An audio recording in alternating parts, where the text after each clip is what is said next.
Peter from Eagle Eyes here. I'm in beautiful Summer Lake, Oregon, which is a bit of a misnomer because the lake is actually more of a totally dry lake bed. But it is a nice place full of desert and brush, and it's the perfect place to hide test dummies. So I've hidden 2 test dummies over an area of, I think it's 0.39 square kilometers here. And I have no idea where they are anymore. I put a big boundary on CalTopo, and they're somewhere in there. And so we are going to try to do a grid search with the M4T drone here. Being the imperfect human that I am, I forgot the controller back at the van, so I'm going back there to get it right now. And then we will do a flight and collect a whole bunch of images, pump them through Eagle Eye Scan, try to find the dummies, place them on CalTopo so that we can go recover them either tonight or tomorrow, depending on how long this whole thing takes. So let's go. Quick note that this is only one of several ways to use Eagle Eyes. If you want to learn to use Eagle Eyes live in real time or via our piloting app, check out our other videos. But in this video, we're going to focus on collecting a set of images and processing them after the fact in Eagle Eye Scan. So we're at the point now where we've got the drone ready to launch, and the first thing we're going to want to do is take that CalTopo search area and turn it into a DJI Pilot 2 mapping mission. And to do this, we're going to open up Eagle Eyes Pilot on the drone controller, make sure we're connected to the right CalTopo map, tap on Maps, wait for the CalTopo map to load, click the polygon, export KML, and then we will open that KML in DJI Pilot 2 and turn it into a map. So you'll notice DJI Pilot 2 gives you a ton of parameters to go through for the mapping mission. We ended up settling on 82 meters elevation or 269 feet, 60% frontal overlap, 40% side overlap. You'll notice the overlap we chose is considerably lower than the defaults for a mapping mission, but those defaults are designed for actually making maps. We're not trying to make a map, we're trying to find test dummies. So these overlaps let us have a shorter flight time, fewer images to go through. And in these desert conditions where there's not a lot of tree canopy, not a lot of gaps that you have to look through, a lower overlap setting seems to work well for us. But your mileage may vary depending on the environment. But enough messing around with parameters, let's fly this thing.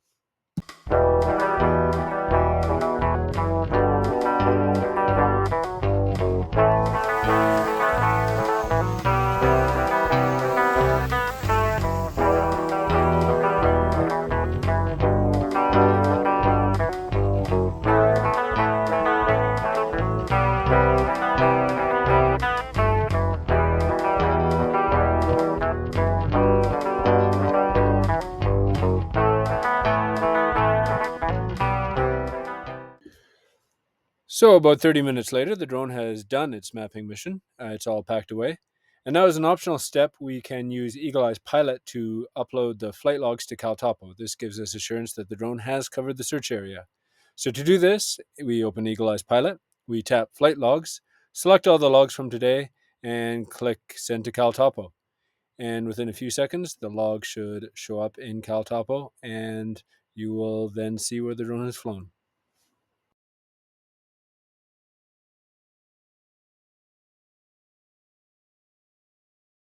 Okay, we're back on the laptop here. I'm just going to create a Summer Lake folder, and we can copy all this stuff from our DJI SD card here. Okay, next step is to open Eagle Eye Scan. Let's create a new case for this. Summer Lake. And we can select a folder. Desktop, Summer Lake, choose that. Image grouping time, this says how closely images have to be clumped together to be put into one recording. I'll make it 300 just so that when there was times when we had to change the battery in between, the 2 flights will still be grouped into one big recording. And there we go. We have a grid here. Click on it. And that is our image set. So the first thing we can do is just run the detector on. I'm going to click the eagle here. And we can just stick with the defaults here. In general, stick with the defaults.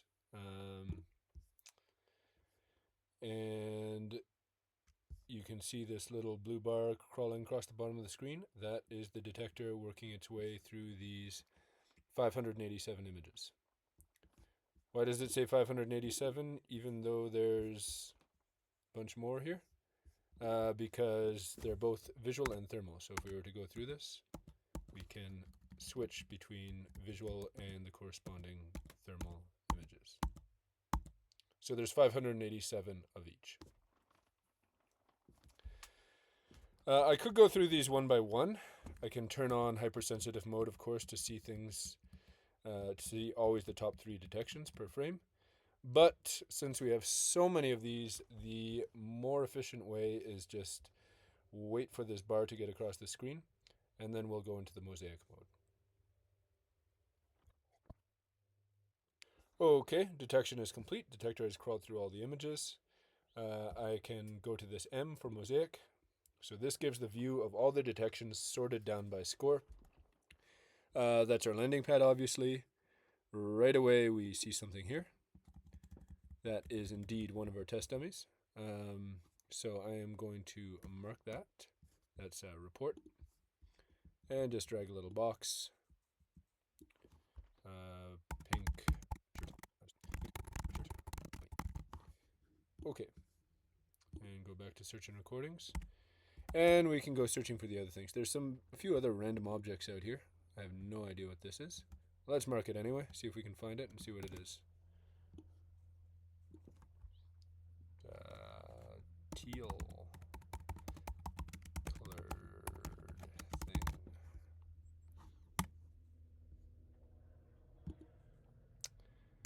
thing. Bunch of trash, bunch of trash, bunch of trash.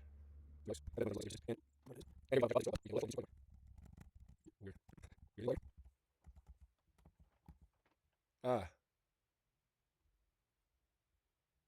So there's something interesting.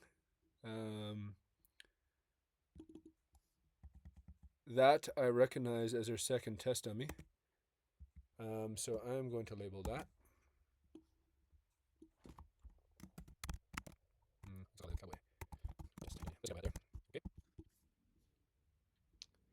And let's export each of these as images that I can put into CalTopo. I'll just show you how to do that. Generate report. And this will create a whole PDF in a folder.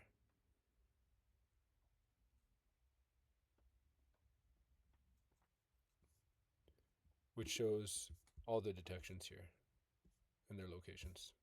I'm just going to move this folder to the desktop so we can easily find it later.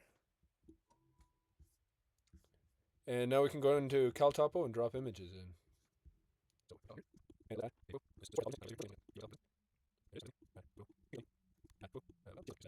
And there we see all our objects are in CalTopo along with some other photo we took from the drone before. So next step is to go into the field and find these things.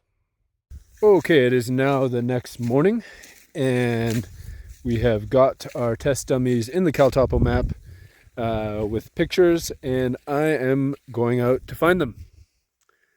So let's see if we can locate the 2 test dummies and the one mysterious teal colored object, which we'll find out what that is.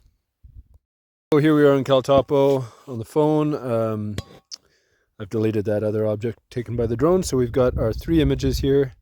So we've got Cowboy Fred here, this pink object, and the mysterious teal object.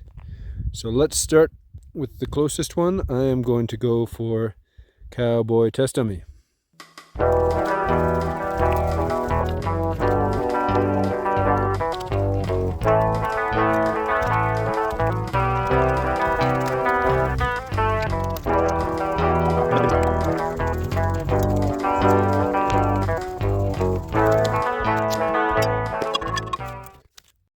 Okay, we've arrived at roughly the location of the subject.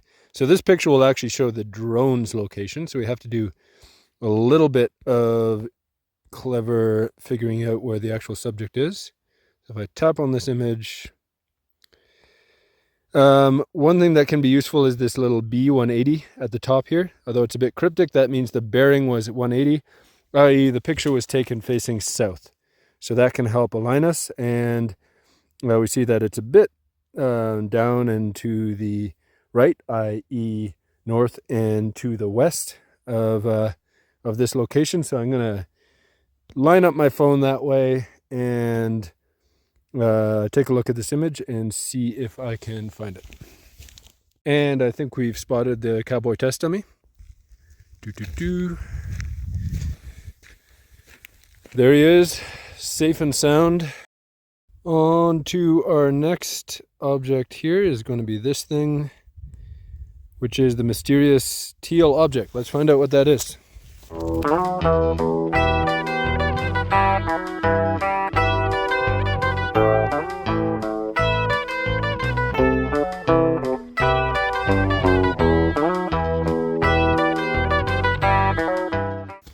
It is this piece of metal flashing here. So we found Cowboy Fred. I borrowed his hat with his permission, and we found our piece of garbage. And now we're off to find both the easiest and the furthest subject, which is that pinkish colored t-shirt. So let's go.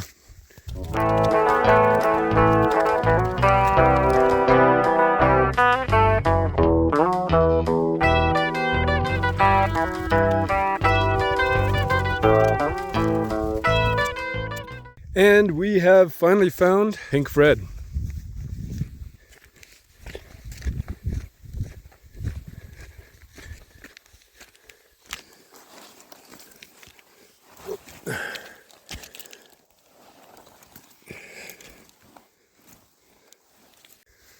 So, got all our test dummies here, and that concludes our exercise.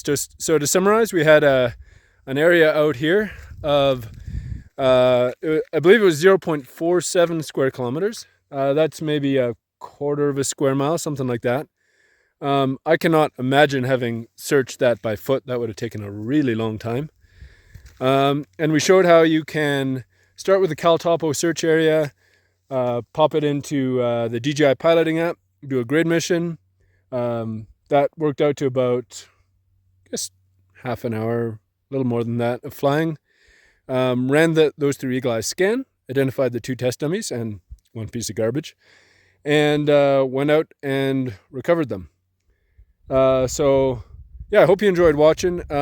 We are constantly evolving and looking to smooth both the workflow and improve the detection system and so on.